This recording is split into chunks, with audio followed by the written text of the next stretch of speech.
Ouais, on le refait, ouais, j'ai bugué. Ouais. Ouais, tranquille, quoi. Ah, c'est lequel mot que j'ai oublié? Ah oui, c'est vrai. Ouais, c'est bon. Allez. Bonjour Toulouse, moi c'est Mathis, chargé d'affaires en espace vert. Et cette semaine, c'est moi qui vous présente Quoi de neuf Toulouse. Bienvenue. Ça fait quelques années maintenant que le stand-up a explosé partout en France. Des comédie clubs aux grandes salles, les humoristes enchaînent les scènes et le public en redemande. Toulouse n'échappe pas à la règle avec une nouvelle génération d'humoristes qui cartonnent et qui montrent qu'ici, on a du talent. Cette semaine, on reçoit une de ces pépites du Sud-Ouest. Il est au micro de Sophie Sarens. Il a ce petit air détendu, cette fausse nonchalance et cet accent qui ne trompe pas sur ses origines. Mais il a surtout un vrai sens de la vanne. Il était de passage la semaine dernière pour 2 représentations au 3T. J'ai eu envie de le rencontrer et de l'installer dans le fauteuil de Quoi de neuf Toulouse. Bonjour, je m'appelle Tom Baldetti, j'ai 26 ans. Je suis un humoriste originaire de Toulouse, installé à Paris depuis maintenant 5 ans. Et très heureux de participer à ce podcast. Quoi de neuf, je suis en tournée en ce moment, je savoure, c'est un rêve. Et puis je reviens à Toulouse en octobre au Casino Barrière, dans la salle de mes rêves. Je passais en Twingo sur le périph' quand j'étais jeune. Je disais un jour je l'aurai. Et là je l'ai. Bon, comment tu t'es retrouvé à faire du stand-up, Tom? Parce que je crois que t'as un parcours un peu classique à la base. T'as fait un BTS. Ouais. Et comment t'as lâché un jour ce BTS pour te lancer là-dedans? Ben, je sais pas, depuis tout jeune, c'est un truc qui me titillait un peu, mais j'osais pas forcément me l'avouer ou j'en ai pas vraiment parlé autour de moi, peut-être aux gens très proches. Et puis, à Toulouse, un jour, je fais une expérience pro où je rencontre des gens qui m'autorisent à rêver, quoi. Et je vois qu'il y a une scène ouverte à Toulouse. J'y vais en tant que spectateur dans un premier temps. Je demande si je peux être booké. Ils me disent oui dans 4 mois. Je dis parfait, ça me laisse le temps de bosser. Ils m'ont rappelé le lendemain en me disant si tu veux, on a un désistement mercredi. Et t'avais des trucs d'écrit à ce moment-là? Rien. Ah ouais, donc Moi, t'as j'ai été dit, complètement... oui. Et en vrai, c'était la meilleure des décisions parce que je suis sûr que si j'avais eu ces 4 mois de réflexion, exactement, ben, il y a un monde où je me serais dégonflé. Elle était où cette scène ouverte? C'était au Duplex à l'époque. Ça s'appelait la Toulouse Comedy Night, qui était gérée par Gabriel Frances et Matt de Foucault, qui sont toulousains aussi. Et t'as fait combien de minutes cette première scène? 12. 12 minutes direct? Ça n'a aucun sens. Ok. Mais c'est ça aussi le luxe qu'il y a de commencer dans une ville comme Toulouse, c'est qu'on joue très tôt dans des conditions royales, quoi. On a 10 minutes sur scène dans des salles combles avec un public hyper chaud. Donc à la fois c'est un cadeau, mais à la fois ça biaise un petit peu le rapport parce que on se croit vite fort et on arrive à Paris, on prend une belle claque. T'es monté en quelle année à Paris? En 2020, entre les deux la belle année. Je te jure. On est monté juste après le confinement avec Yassir, un humoriste toulousain aussi avec qui on est en coloc. Et on arrive après le vrai confinement strict et puis on se reprend 7 mois de pseudo-confinement où on avait le droit de tout faire sauf ce qui était lié à la culture. Donc je suis monté à Paris pour être pion dans un collège. Super.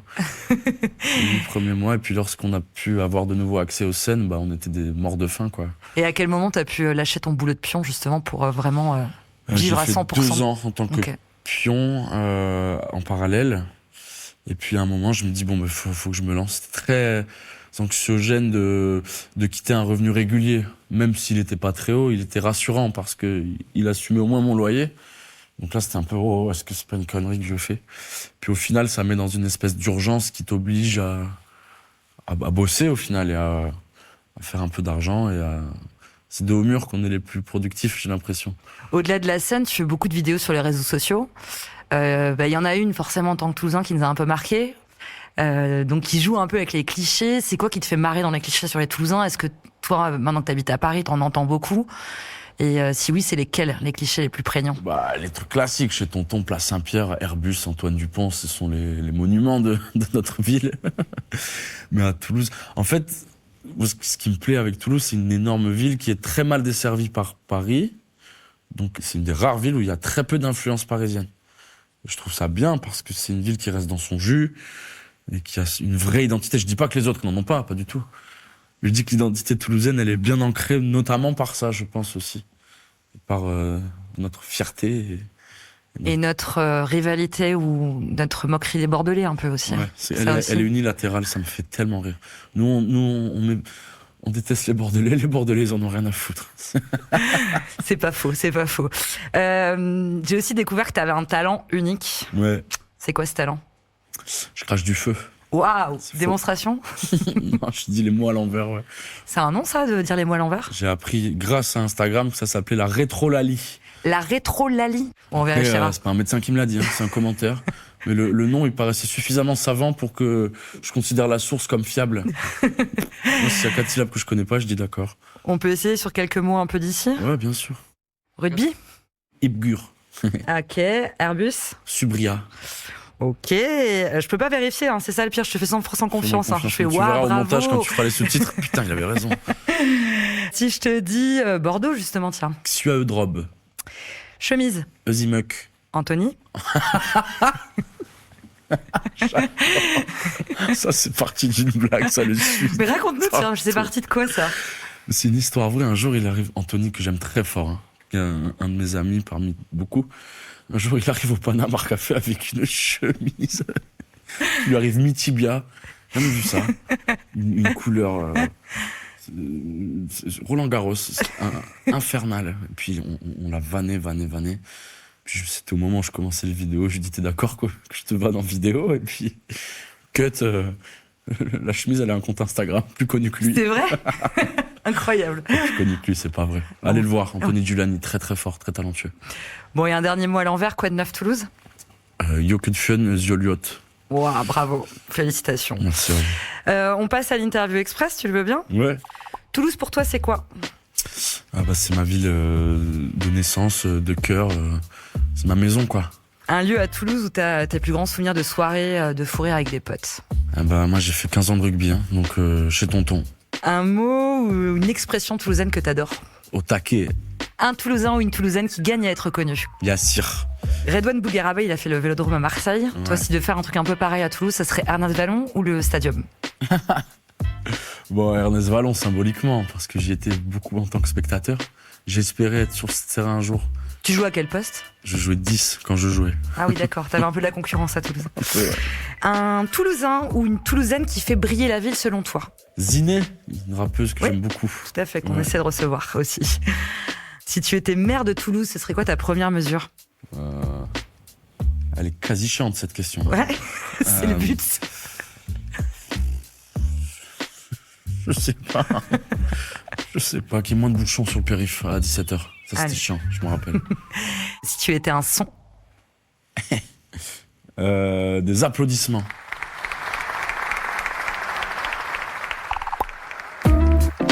Et puis un voyage au bout de la galaxie, ça vous dit? C'est la promesse de l'exposition lancée il y a quelques jours à la médiathèque de Toulouse. Un retour aux origines du cinéma de science-fiction jusqu'au 29 juin, grâce aux riches collections de la Cinémathèque.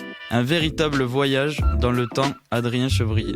Et oui, car avant les blockbusters d'aujourd'hui, le genre est né dans les années 50 avec des films à petit budget. Alors certes, les monstres, fourmis géantes et autres extraterrestres étaient fabriqués avec les moyens du bord, mais les idées étaient géniales et l'univers atypique, un univers très populaire dans lequel on replonge grâce à cette exposition qui dévoile plusieurs stars ciné-cosmos.